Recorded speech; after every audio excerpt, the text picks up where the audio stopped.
Before we dive into this incredible story, if you're enjoying these untold Hollywood secrets, please hit that like button and subscribe for more shocking celebrity revelations. Your support means the world to us.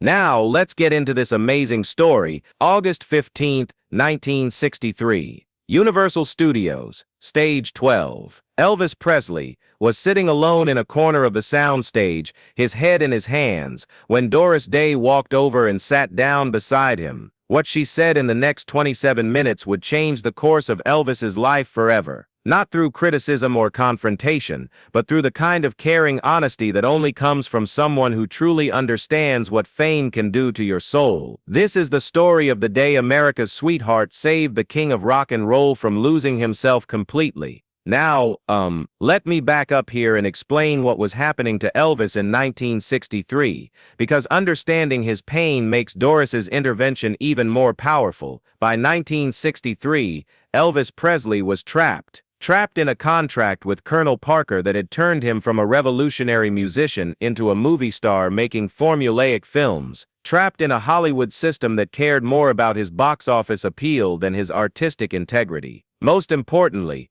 trapped in a version of himself that was slowly killing the real Elvis inside. Elvis was miserable during those movie years, recalled his longtime friend Jerry Schilling. He knew he was wasting his talent, but he felt powerless to change it. The Elvis of 1963 wasn't the rebellious young man who had electrified the world with That's All Right and Hound Dog. He was a 28-year-old man going through the motions, making movies like Fun and Acapulco and It Happened at the World's Fair, films that showcased his looks but buried his musical genius. Every day, Elvis was becoming less like Elvis and more like what other people wanted him to be, observed producer Steve Binder, who would later work with Elvis on his famous comeback special. The encounter that would change everything happened during the filming of It Happened at the World's Fair. Elvis was between takes when exhaustion and frustration finally overwhelmed him. Doris Day happened to be on the same lot, finishing up work on the thrill of it all. She noticed Elvis sitting alone, and something about his posture, defeated, isolated, touched her heart. "I saw a young man who looked completely lost," Doris recalled years later. "It reminded me of my own son when he was struggling to find his place in the world." Actually, let me tell you about what Doris saw that day, because it would break your heart if you understood how far Elvis had fallen from his early promise. The Elvis sitting on that soundstage wasn't the confident performer the world knew. His famous smile was gone. His legendary charisma had dimmed. He looked like a man who had forgotten who he really was. Elvis had started to believe what Hollywood was telling him, explained music historian Peter Guralnick, that he was just a pretty face who could sell movie tickets, not a serious artist. Doris Day, at 41, had seen enough young performers destroyed by the Hollywood machine to recognize the warning signs. She'd watched talented actors and singers lose themselves trying to be what the studios wanted instead of who they actually were.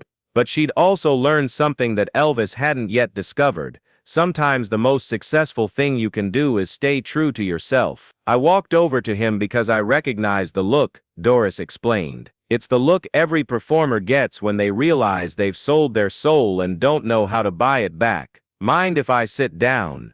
Doris asked gently. Elvis looked up, surprised to see America's sweetheart approaching him. "Of course, Miss Day, it's an honor.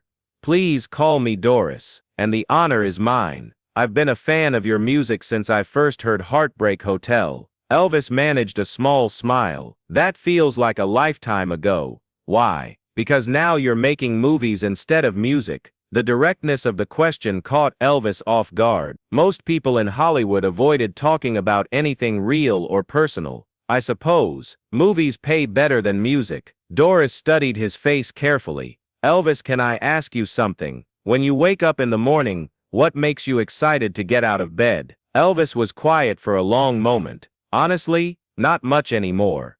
"What used to make you excited?" "Music. Writing songs. Performing for people who really connected with what I was doing. And now I memorize scripts for movies that could star anybody. I sing songs that don't mean anything to me. I perform for cameras instead of people." Doris nodded, understanding exactly what he meant. Elvis, do you know what the difference is between being famous and being an artist? No, ma'am. Fame is what other people give you. Art is what you give other people. You became famous because you were an artist first, but somewhere along the way, you started chasing the fame instead of the art. Elvis looked at her with new attention. What do you mean? I mean that the Elvis who changed music history wasn't trying to be famous. He was trying to be honest. He was sharing something real, something that came from his heart. But that Elvis feels like he's gone.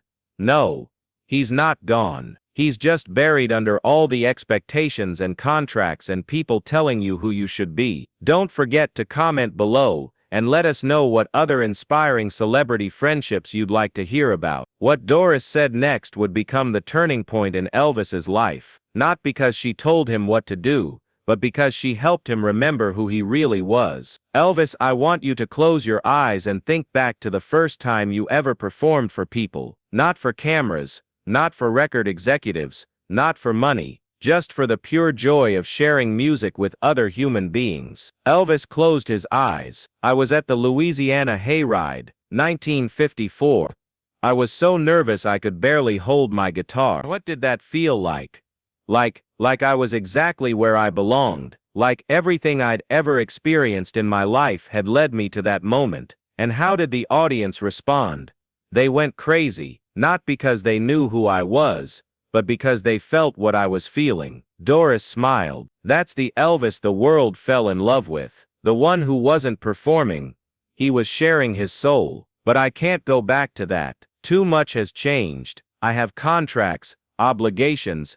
I'm not asking you to go back, Elvis. I'm asking you to go forward, but as yourself, not as what everyone else wants you to be. Elvis opened his eyes and looked at Doris with a mixture of hope and fear.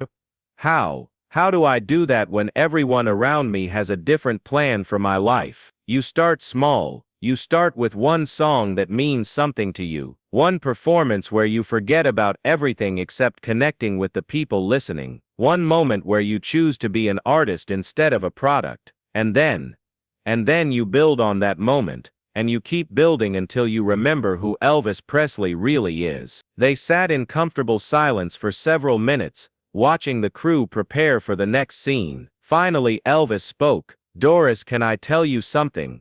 Of course. I haven't written a song in 2 years. Not one. I used to write constantly, songs about things I'd experienced, people I'd met, feelings I couldn't express any other way. Why did you stop? Because nobody wanted to hear them. The Colonel said original songs were risky. The movie producers wanted songs that fit their stories, not mine. So you stopped creating. I stopped being creative. Doris turned to face him directly. Elvis, that's not a career problem. That's a life problem. If you stop creating, you stop growing. And if you stop growing, you start dying inside. The words hit Elvis like a revelation. I feel like I've been dying inside, he admitted quietly. I know you have. I can see it. But the beautiful thing about being an artist is that you can always come back to life. All it takes is one honest moment. What if people don't like the real Elvis anymore? What if they only want the movie version? Doris laughed gently. Elvis, people fell in love with the real you before there was a movie version. The real you is what made you famous, not the other way around. But what if I've forgotten how to be real? Then you learn again. Just like you learned how to play guitar, how to sing, how to move an audience. You practice being yourself until it feels natural again. Elvis was quiet for a long time, processing what Doris had said. You know what's funny? He finally said. I came to Hollywood thinking it would make me a better entertainer. Instead, it made me a worse human being. Hollywood does that if you let it. It teaches you to be impressive instead of authentic. But you don't have to let it. How do you stay authentic in a business that rewards fake? You remember why you started, and you surround yourself with people who knew you before you were famous, who love you for who you are, not what you can do for them. As their conversation continued, other people on the set began to notice something remarkable.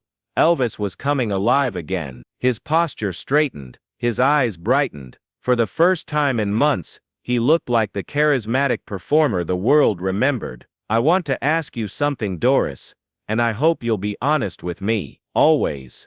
Do you think it's too late for me to find my way back to real music? Elvis, you're 28 years old. Frank Sinatra didn't become Frank Sinatra until he was in his 40s. It's never too late to become who you're supposed to be, but the contracts can be renegotiated, or honored in a way that still lets you be an artist. The question is, are you willing to fight for your own soul? Elvis looked at her with something he hadn't felt in years. Hope. What would you do if you were me? I would start writing songs again. Tonight, I would write about what it feels like to be trapped, what it feels like to be misunderstood, what it feels like to want to come home to yourself, and then I would find a way to share those songs with people who need to hear them, even if it's just a small group at first, even if the Colonel doesn't approve, even if the studios don't understand. You really think people would want to hear the real Elvis again? Elvis, people are starving for something real. They're tired of manufactured entertainment. They want to feel something genuine. What happened next would prove that Doris Day understood Elvis Presley better than anyone in his professional life. That night, for the first time in 2 years, Elvis went home and wrote a song. It wasn't for a movie soundtrack or a record label. It was just for himself. A song about feeling lost and wanting to find his way back to something that mattered. Ooh. Over the next several weeks, Elvis began writing more songs. He started listening to the music that had originally inspired him: gospel, blues, country, R&B. He remembered what it felt like to be moved by music instead of just performing it. More importantly, he began making small changes in his professional life. He insisted on having more input into the songs chosen for his films. He started pushing back against the Colonel's more restrictive demands. He began talking to other musicians about the possibility of returning to live performance. Doris's conversation with Elvis was like throwing a lifeline to a drowning man, observed Scotty Moore, Elvis's original guitar player. She reminded him that he had choices, even when it felt like he didn't. But the real vindication of Doris's influence came 5 years later, in 1968, when Elvis taped his famous comeback special for it. The special was everything that Doris had encouraged him to pursue: authentic, personal, and emotionally honest. Elvis performed his own songs, told his own stories, and connected with his audience in a way he hadn't done since his early days. That comeback special was Elvis returning to himself, noted producer Steve Binder. He wasn't trying to be what anyone else wanted, he was just being Elvis. The special was a massive success, reminding the world why Elvis Presley had become a cultural phenomenon in the first place. More importantly, it reminded Elvis why he had fallen in love with music. After the special aired, Elvis called Doris Day personally to thank her. So in 2007, Doris, he said, I want you to know that what you told me that day at Universal changed everything for me. All I did was remind you of what you already knew.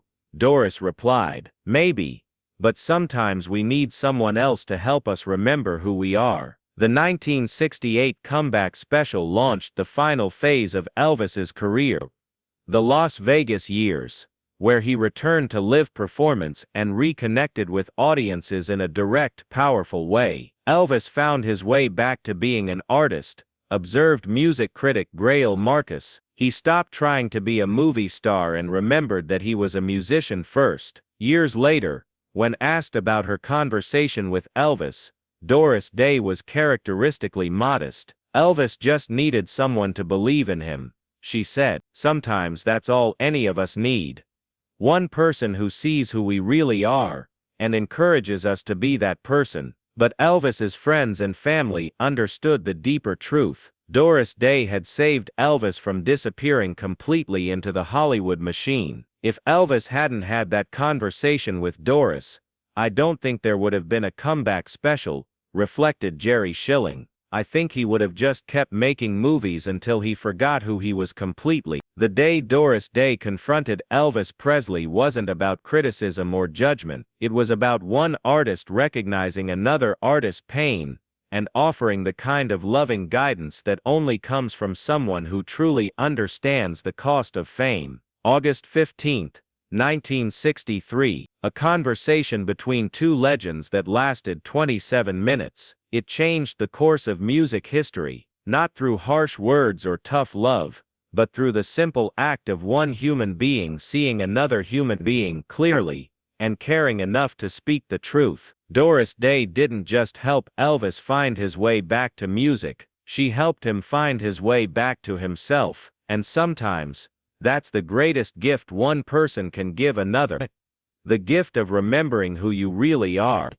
And why that matters more than fame, money, or anyone else's expectations. Elvis Presley became the king of rock and roll because he was authentically himself. Doris Day reminded him that being authentically yourself is always enough, more than enough, it's everything.